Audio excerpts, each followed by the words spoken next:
Assalamualaikum warahmatullahi wabarakatuh.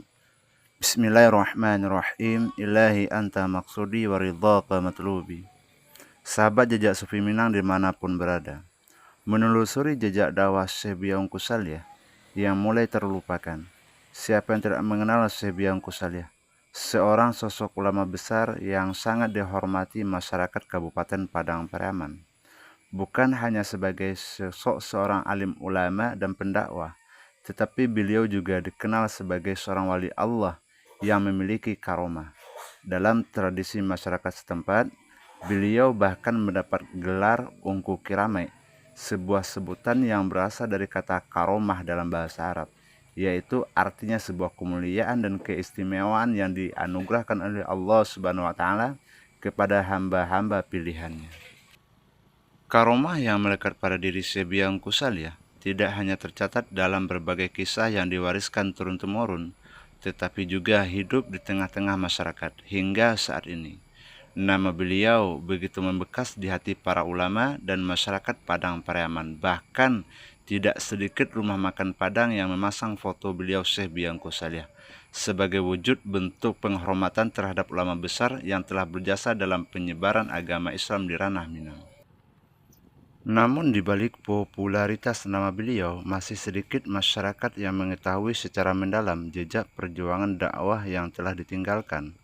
Padahal banyak lokasi bersejarah yang menjadi saksi bisu perjuangan beliau dalam mengembangkan syiar agama Islam di berbagai wilayah Padang Pariaman.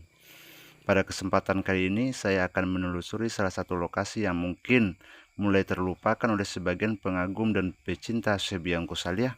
Padahal tempat ini merupakan bukti nyata perjuangan beliau dalam membangun dan mengembangkan dakwah Islam. Bahkan, lokasi tersebut pernah menjadi salah satu pusat kegiatan dakwah yang didirikan langsung oleh Syekh Biaung Kusalia sebagai sarana pendidikan dan penyebaran agama Islam kepada masyarakat. Lalu seperti apa sejarah dan kisah yang tersimpan di tempat tersebut? Mari kita telusuri bersama dalam jejak perjuangan sang ulama karismatik yang hingga kini namanya tetap harum dalam ingatan masyarakat Minangkabau. Bagaimanakah keseruannya? Saksikan penelusuran selengkapnya dalam liputan berikut ini. Perjalanan penelusuran kali ini dimulai dari jalur utama Jalan Raya Cincin Pariaman. Dari jalan nasional tersebut, saya memasuki kawasan melalui Simpang Gobah yang juga dikenal sebagai akses menuju makam Syekh Biaung Kusalia.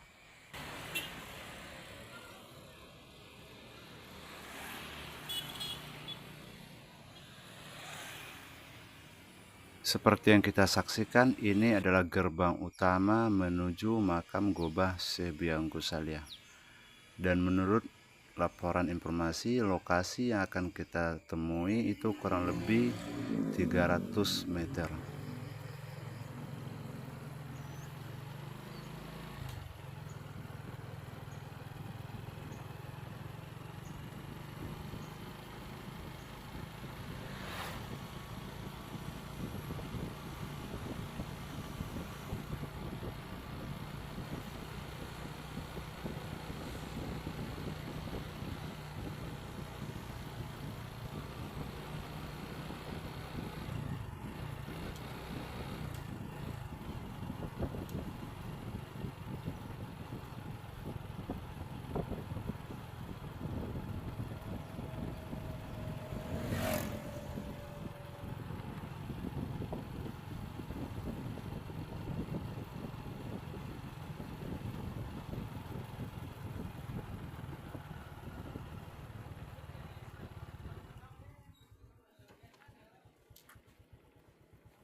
Alhamdulillah, kita telah sampai di pintu gerbang menuju lokasi yang akan kita telusuri.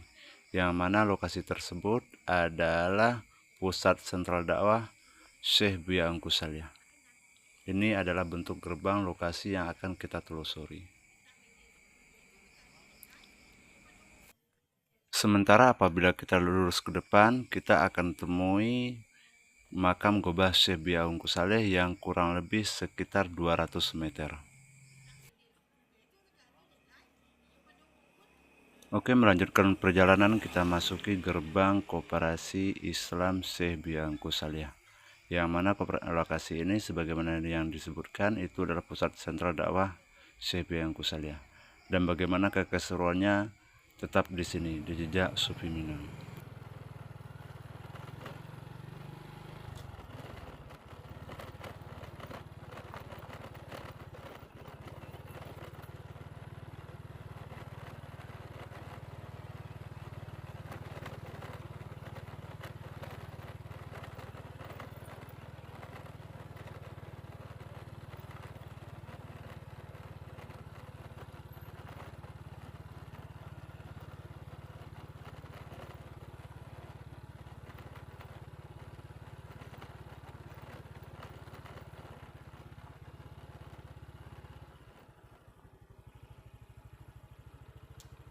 Sahabat jejak Sufi Minang, alhamdulillah segala puji bagi Allah, akhirnya kita telah sampai di lokasi Koperasi Islam Syekh Biangku Saleh yang menjadi pusat sentral dakwah Syekh Biangku Saleh dalam mengembangkan agama Islam di berbagai daerah termasuk daerah Sungai Sariat Tujokoto. Di kawasan ini terdapat sejumlah bangunan dan situs bersejarah yang masih terjaga hingga sekarang. Di antaranya adalah Masjid Koperasi Islam Syekh Biangku Saleh, komplek makam keluarga besar Syekh Biangku Saleh, serta sebuah tempat pemandian yang menurut penuturan masyarakat tempat dahulu digunakan oleh beliau sewaktu masih hidup. Penelusuran kali ini diawali dari Masjid Koperasi Islam Syekh Biangku Saleh yang menjadi salah satu peninggalan yang penting dalam sejarah berkembangnya Islam di kawasan daerah Sungai Sariat. Berdasarkan sejumlah sumber dan keterangan tokoh masyarakat, lokasi masjid ini pada awalnya merupakan lahan kosong yang ditumbuhi ilalang. Pada sekitar tahun 1930-an, kawasan tersebut disebut-sebut pernah digunakan oleh Syekh Biangku Saleh sebagai tempat pelaksanaan sholat Jumat dan kegiatan dakwah kepada masyarakat. Seiring berjalannya waktu, lokasi tersebut kemudian dikembangkan menjadi pusat kegiatan keagamaan.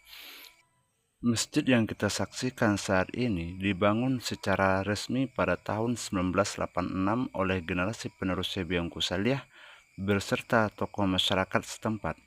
Proses pembangunannya pun dilakukan secara gotong royong, mencerminkan kuatnya semangat kebersamaan dan penghormatan masyarakat terhadap perjuangan dakwah yang telah diwariskan oleh sang ulama. Hingga kini, Masjid Koperasi Islam Syekh Biangku Saleh tidak hanya berfungsi sebagai tempat ibadah, tetapi juga menjadi saksi sejarah perjalanan dakwah Islam yang pernah berkembang di kawasan Pasar Panjang, Sungai Sariat, Kabupaten Padang Pariaman, Sumatera Barat.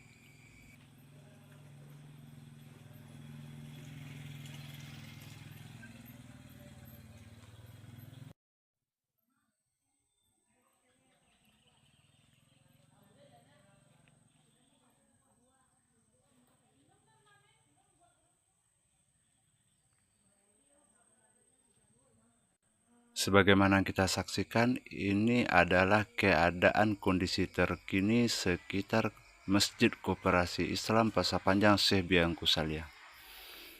Untuk selanjutnya kita akan memasuki kawasan tempat makam keluarga besar Syekh Biangku Saleh, yang mana tempat tersebut berada di posisi sebelah kanan Masjid Koperasi Islam Pasar Panjang Syekh Biangku Saleh.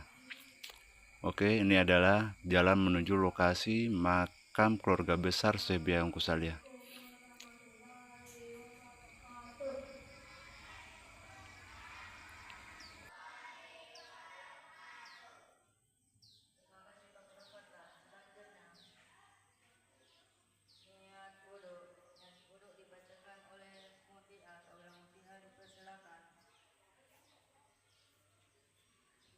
Sebagaimana yang terlihat, lokasi ini merupakan komplek makam keluarga besar Syekh Biangku Saleh yang berada di kawasan Sungai Sariat Tujokoto, Kenagarian Larinan Panjang, Kabupaten Padang Pariaman. Komplek ini merupakan nilai sejarah yang sangat penting karena menjadi tempat peristirahatan terakhir tokoh ulama karismatik yang dikenal luas oleh masyarakat Minangkabau. Menurut keterangan para peneliti dan pemerhati sejarah lokal, Komplek makam ini disebut sebagai makam keluarga besar Syekh Biangku Salyah karena di dalamnya terdapat makam Syekh Biangku Salyah, sejumlah istri beliau, anak-anak beliau, serta beberapa murid yang memiliki hubungan dekat dengan sang ulama semasa hidupnya. Seperti yang kita saksikan, ini adalah makam Al-Mukarram Syekh Biangku Salyah. Inilah bentuk kondisi makam beliau yang ada di Kenegarian Lareh Nan Panjang, Kabupaten Padang Pariaman, Sumatera Barat.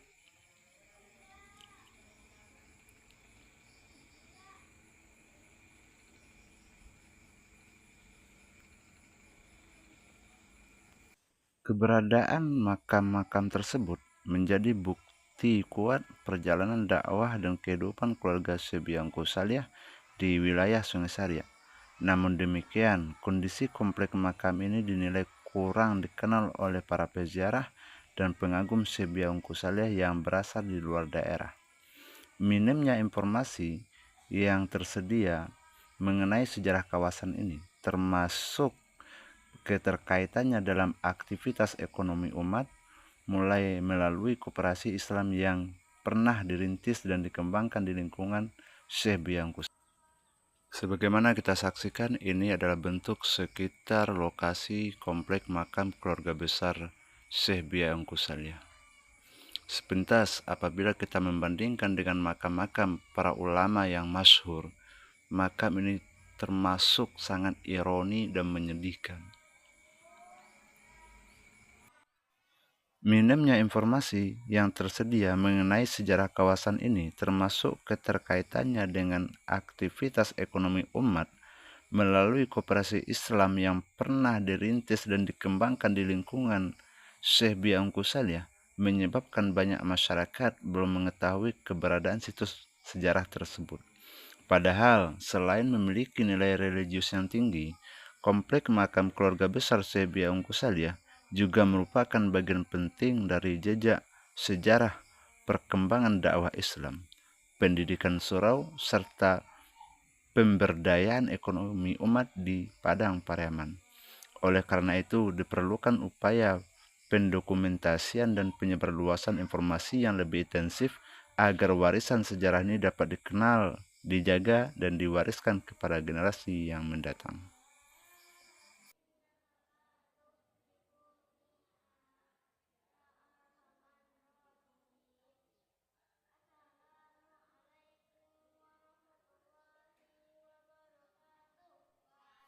Sahabat jejak Sufi Minang dimanapun berada, setelah kita menyaksikan komplek makam keluarga besar Syekh Biangku Salyah, kita akan melanjutkan perjalanan kita selanjutnya, yaitu kita akan menuju sebuah bangunan yang memiliki nilai sejarah penting dalam perjalanan dakwah Syekh Biangku Salyah, yaitunya Koperasi Islam Pasar Panjang yang didirikan langsung oleh beliau Syekh Biangku Salyah yang terletak di Kenegarian Lareh Nan Panjang, Kecamatan Tujuh Koto, Kabupaten Padang Pariaman, Sumatera Barat. Bagaimanakah kelanjutannya? Tetap di sini di Jejak Sufi Minang.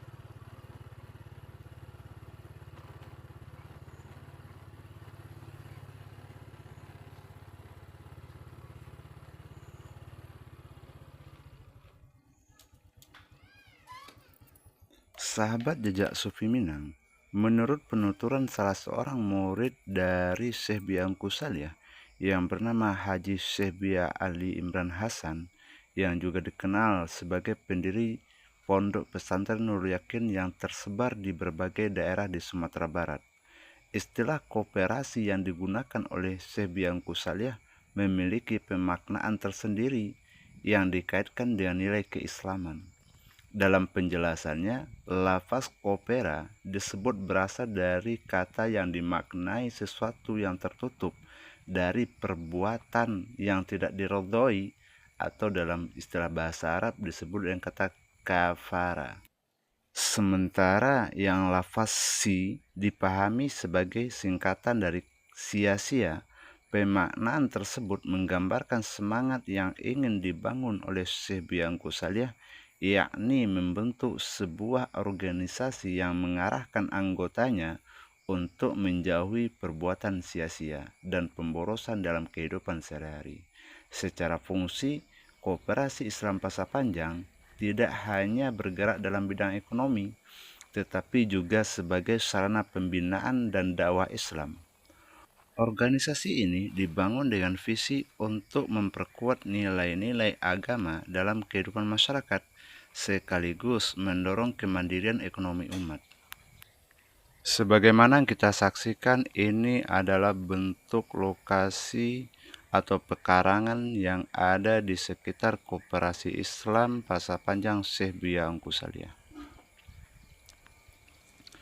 Dan pondok yang kita perhatikan di sebelah kiri barusan itu adalah Pondok Toko Karisia. Lanjut, kita akan menelusuri Koperasi Islam Pasar Panjang Syekh Biangku Salih.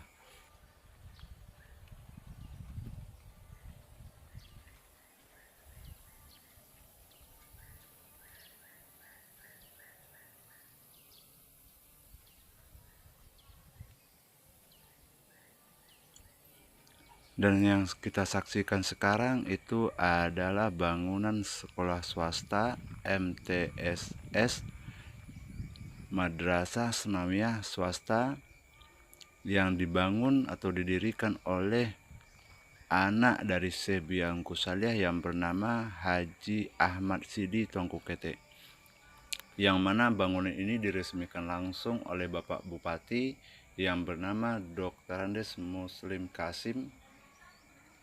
Ini adalah bentuk monumen pondasi waktu peresmian madrasah ini sendiri.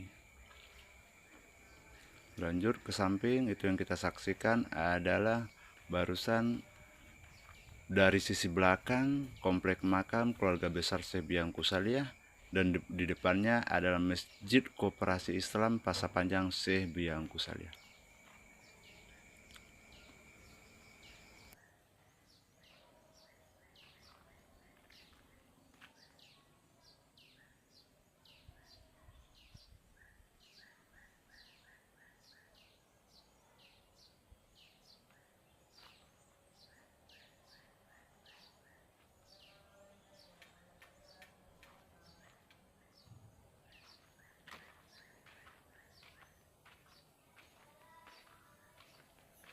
Oke, kita lanjutkan perjalanan. Kita akan menelusuri atau mengupas sepintas tentang Koperasi Islam Pasar Panjang Syekh Biangku Salih, dan dilanjutkan tempat mandi yang pernah dipakai oleh Syekh Biangku Salih sewaktu beliau masih hidup. Sahabat Jejak Sufi Minang dimanapun berada, sebagaimana yang kita saksikan di depan itu ada sebuah pelang Koperasi Islam Syekh Biangku Salih, yang menandakan ini adalah lokasi tempat sentral dakwah Syekh Biangku Salih yang didirikan oleh Syekh Biangku Salih kurang lebih pada akhir tahun 1949.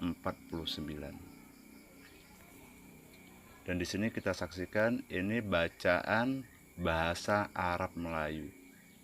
Dan di sini juga disebutkan beberapa poin tentang keanggotaan dari Koperasi Islam Syekh Biangku Salih yang beliau dirikan sendiri.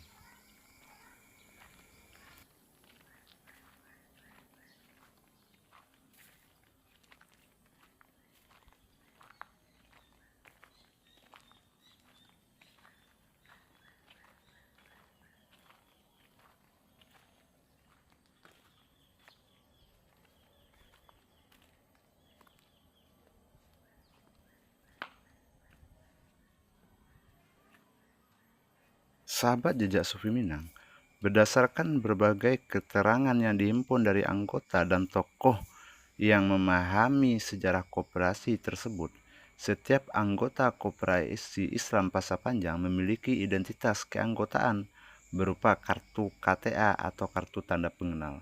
serta beberapa bentuk wasilah atau tanda pengenal lainnya yang diberikan sebagai bukti keanggotaan yang resmi. Keanggotaan tersebut tidak hanya bersifat administratif, tetapi juga disertai dengan kewajiban menjalankan sejumlah aturan dan prinsip yang telah ditetapkan dalam organisasi. Hal ini menunjukkan bahwa koperasi Islam yang dibangun oleh Syekh Biangku Salih memiliki sistem pembinaan yang menekankan aspek disiplin, akhlak, dan pengamalan ajaran agama.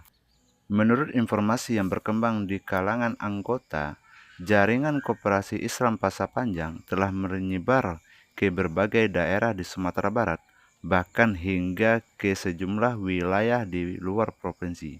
Sebagian anggota diketahui memiliki dan memasang foto Syekh Biangku Salih sebagai bentuk penghormatan dan ikatan spiritual. Namun, kepemilikan foto tersebut umumnya berkaitan dengan status keanggotaan yang dibuktikan melalui kartu anggota dan simbol-simbol tertentu yang menjadi bagian dari identitas organisasi. Dan bahkan banyak yang sekarang memasang foto Buya Syekh Ungku Salih sebagai tanda bahwa mereka adalah perantauan dari daerah Kabupaten Padang Pariaman. Hingga kini, keberadaan Koperasi Islam Pasapanjang masih menjadi salah satu jejak penting yang menggambarkan bagaimana Syekh Biangku Salih tidak hanya berdakwah melalui pengajian dan pendidikan, tetapi juga melalui pembangunan lembaga yang memadukan aspek ekonomi, sosial, dan keagamaan dalam kehidupan masyarakat. Selanjutnya kita akan melanjutkan tempat lokasi di mana Syekh Biangku Salih mandi sewaktu berada di lokasi Koperasi Islam Syekh Biangku Salih.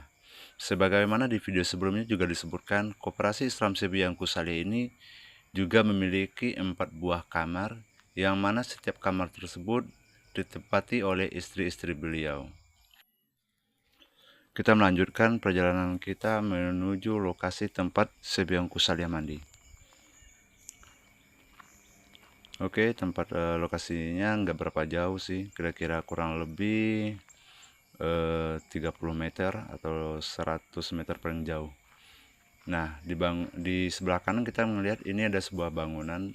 Ini juga tempat salah satu bersejarah dan mungkin lain waktu akan kita kupas tuntas karena di sini juga tersembunyi sejarah yang sangat sakral berkaitan dengan kemaslahatan umat. Insya Allah kita akan bahas. Oke, kita lanjut dulu tempat lokasi mandi Syekh Biangku Salih. Ini kita lihat di sini masih ada tahap renovasi pembangunan ulang Koperasi Islam Syekh Biangku Salih.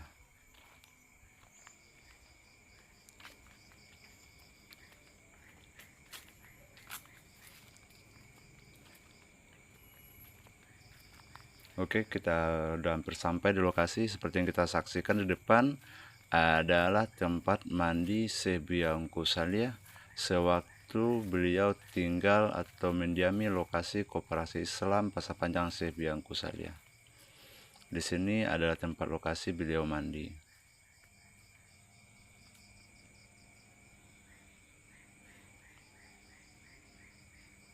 Sebagaimana kita saksikan, wallahu alam, menurut sebagian pengikut atau pengagum Syekh Biangku Salih, bekas tempat mandi Syekh Biangku Salih yang pernah atau yang dipakai oleh Syekh Biangku Salih sewaktu beliau masih hidup, banyak sebagian masyarakat yang mempergunakan asbab wasilah ketika mereka mengalami penyakit yang berkaitan dengan penyakit kulit.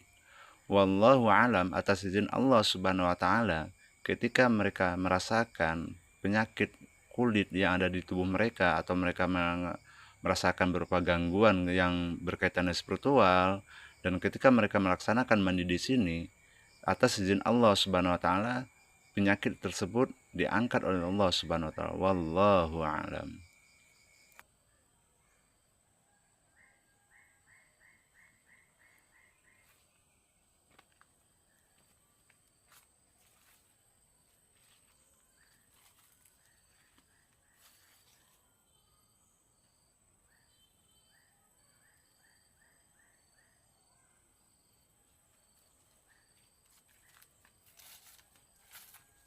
Sahabat jejak Sepi Minang dimanapun berada, mungkin sampai di sinilah penelusuran kita kali ini. Terakhir penelusuran kita tuh berakhir dari tempat pemandian makam Syekh Biaya Ungku Salya. Insya Allah kedepannya kita akan lebih konsisten untuk update situs-situs peninggalan bersejarah berkaitan dengan Syekh Biaya Ungku Salya ataupun tentang sejarah-sejarah karomah para wali Allah yang ada di daerah Kabupaten Padang Pariaman, dan insya Allah bakal mencakup daerah Sumatera Barat. Tapi dibalik itu, saya ingatkan kembali buat sahabat-sahabat semua, khususnya Kabupaten Padang Pariaman yang ada di luar daerah ataupun di luar provinsi, untuk like, subscribe, dan bagikan channel ini. Mudah-mudahan kedepannya channel ini bisa memberi manfaat dan barokah untuk perjalanan dakwah Islam yang berkaitan dengan sejarah-sejarah karomah para wali Allah. Amin ya Allah, amin ya rabbal alamin. Akhirul kalam, assalamualaikum warahmatullahi wabarakatuh. Alhamdulillahi rabbil alamin.